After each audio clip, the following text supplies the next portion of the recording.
Было увеличение губ, иглой попали в сосуд. Не дошло до некроза, предостерегаем тех, кто пытается сэкономить на препарате. Нашумевший скандал. Один глаз ослеп. Процесс безвозвратный. Губы ниточки. В принципе, такие губы колоть нельзя. Проводилась процедура инъекции ботокса под бровь, чтобы убрать асимметрию.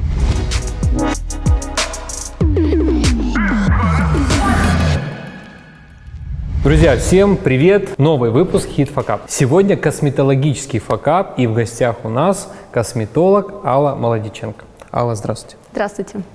Итак, сегодня мы с Аллой разберем 5 интереснейших случаев, и один из них есть случай от Аллы.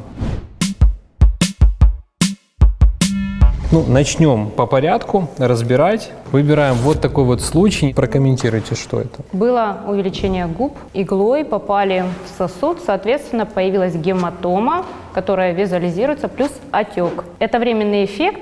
Я думаю, он сойдет вскоре, если наносить мазь и ждать.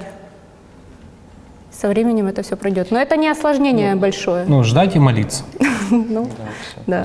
Во-первых, вот эту картину, которую вы видите, это не означает, что человек всю жизнь будет ходить с такими губами. Это 100% результат первичный и первых дней. Мы видим, как сильно отекли губы. Возможно, кстати, я не исключаю аллергическую реакцию. Если вам вдруг не нравится такой результат, вам кажутся губы слишком большие, неровные, кривые, какие угодно, вы их можете сдуть в течение буквально первых часов. Поэтому не бойтесь, все это поправимо. Но если опять-таки гематома, синяки, нужно ждать. Других вариантов нет. Ждать, лечить и следовать рекомендациям специалиста. Но также, я считаю, здесь слишком много ввели препаратов. Да. Либо же препарат, который дает сильную отечность и сильную аллергическую реакцию. Следующий кейс. Рыба-капля. Знаете, да? Алла, я так понимаю, это тоже частый или нечастый случай в косметологии? Все зависит от профессионала, опять же. Это редкий случай. Почему? Потому что не каждый день увидишь такое. Слава богу. Тут я так скажу, не дошло до некроза, но мы видим, что есть и герпетические высыпания, есть зона ишемии, есть гематома. Стал менее четким край губы, контур губы, видим, как филлер начал смещаться. Но опять-таки такие процессы очень редкие. Если колоть правильно и не колоть больше миллилитра, то есть старайтесь за один прием, чтобы не было больше 0,6-0,8 миллилитров. Но я так скажу, на хорошие, качественные филлеры я таких результатов не видел, поэтому в первую очередь мы предостерегаем тех, кто пытается сэкономить на препарате. Со своей стороны скажите, как можно бороться с данным случаем и что нужно делать? Здесь обязательное лечение герпетического высыпания. Это препараты местного назначения в виде мази, также пероральные медикаменты, прием вовнутрь. Тут рекомендация одна от косметолога, доктора, растворить этот филлер. Хотя тоже по этой картинке я хочу сказать, возможно, она хотела приподнять уголки рта. Да, не исключено. Да, у нее получилось. Да. Я так понимаю, это нашумевший скандал в интернете. Да, Александра Лисицына делала инъекционную ринопластику при введении филлера в зону носа. Когда доктор вводил филлер, клиентка ощутила резкую боль, давящее чувство на нос и один глаз ослеп. Процесс безвозвратный. Как хирург хочу прокомментировать данный случай. Здесь нет прямой вины специалиста, который вводил филлер. Почему? Потому что там нету прямого сосуда, который отвечает за кровоснабжение. Весь процесс пошел дальше, внутрь, в орбиту, получилось, скорее всего, внутричерепное осложнение, что дало осложнение на сетчатку глаза. Уже нужно анатомически это все разбирать, но я хочу немножко защитить доктора, коллегу. 100% он не хотел получить такое осложнение, и это, наверное, один случай на миллион. Всего 9 случаев таких. В мире, да, я думаю. То есть, если мы берем за все годы, за десятилетия, десятки миллионов инъекций каждый год, процент ниже, чем возможность попасть под колеса автомобиля, разбиться в самолете или утонуть. Мы еще узнаем, спросим у юристов, на что может в таких случаях претендовать пациент, защищен, не защищен ли доктор в данных случаях. Поэтому здесь просто не повезло.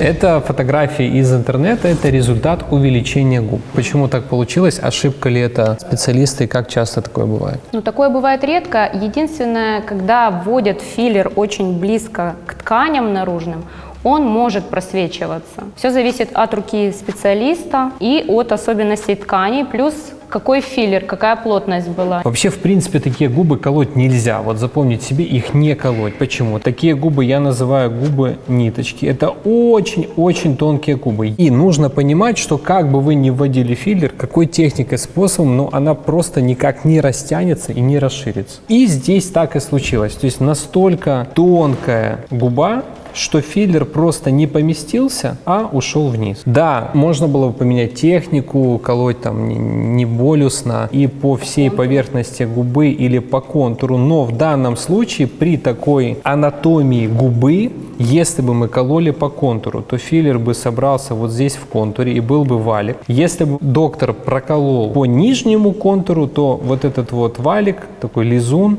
он бы просто растекся, более равномерно, но опять-таки смотрелся как что-то такое, что свисает с губы. То есть здесь, в принципе, ошибка в том, что изначально не нужно было брать такую клиентку на инъекцию. Вы таким клиентам отказываете или берете? Мы таким клиентам рекомендуем сделать хейлопластику для того, чтобы вывернуть губу. Уже можно из этого холста делать другие губы, увеличивать. Если То есть лучше сначала сделать хейлопластику, а потом, так скажем, увеличивать филлеры. Да, было бы лучше. Данной клиентке проводилась процедура инъекции ботоксом под бровь для того, чтобы убрать асимметрию. Была проведена инъекция дважды с коррекцией, и результата не было. После третьей коррекции образовался птоз, и клиентке было сложно опускать и поднимать веки и делать поворот глазами влево-вправо. Чувствовала она заторможенность, скажем так, в зрачках. Реабилитация длилась до месяца. Асимметрия, конечно же, есть. Почему? Потому что она была изначально, но века уже приподнята и нет отечности. Объясню принцип, почему вводят препараты на основе ботулотоксина в эту зону для того, чтобы приподнять брови. Что многие из вас скажут, а мне же доктор колол лоб, и поэтому у меня приподнялись брови. Ботокс, диспорт, ксиамин, другие ботулотоксины, они расслабляют мышцу. И когда доктор-инъекционист вводит ботулотоксин, он играется с мышцами, как с качели. Вы помните, да, принцип качели: сел с одного края, поднялся с другого и так далее. Либо мы находимся в нейтральном положении. Точно так же с мышцами. Смотрите, есть лобная мышца фронталис. Задача этой мышцы приподнимать. Поэтому, когда вы приподнимаете брови, у вас появляются горизонтальные морщины. Задача круговой мышцы глаза опускать. То есть вы жмуритесь, и у вас опускается брови. Смотрите, мышца лобная, она бывает короткая. То есть здесь она есть, а вот здесь, вот в этой зоне, ее уже нет. Получается, что здесь активность сохраняется, а эта зона лба, она немножко падает. И получается немножко такой, как взгляд Мефистофеля. То есть вот эта центральная часть за счет вот этого расслабления, выключения функции поднятия опускается, а вот эти уголки брови остаются на месте. И поэтому получается вот такой вот эффект, как будто у вас приподнялись брови. Но это фейковое, не настоящее, неправильное приподнятие бровей. Как все-таки можно приподнять брови с помощью ботулотоксина? Если эта мышца, она у нас опускает брови, а эта мышца поднимает, то в этой зоне мы расслабляем мышцу, которая опускает, и будет работать только та, которая поднимает. Когда мы выключаем вот эту зону, работает только мышца, которая поднимает.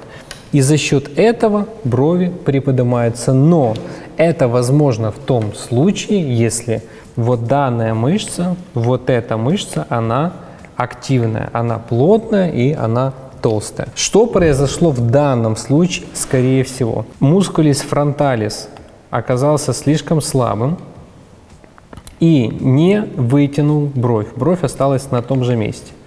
А за счет инъекции расслабилась еще круговая мышца и задела соседний участок. Поэтому появились такие неприятные ощущения, некомфортные для клиентки. Соответственно, были приняты определенные аппаратные методики которые восстанавливали активность мышц в этой зоне. Смотрите, какой плюс правильных инъекционных методик ботулотоксина или же филлера на основе гиалуроновой кислоты. Все они имеют обратимый эффект. То есть, если вам не понравился эффект, результат после введения филлера на основе гиалуроновой кислоты, вы его растворяете, и вы получаете тот же вид, который был до процедуры. Можете не переживать и спать спокойно.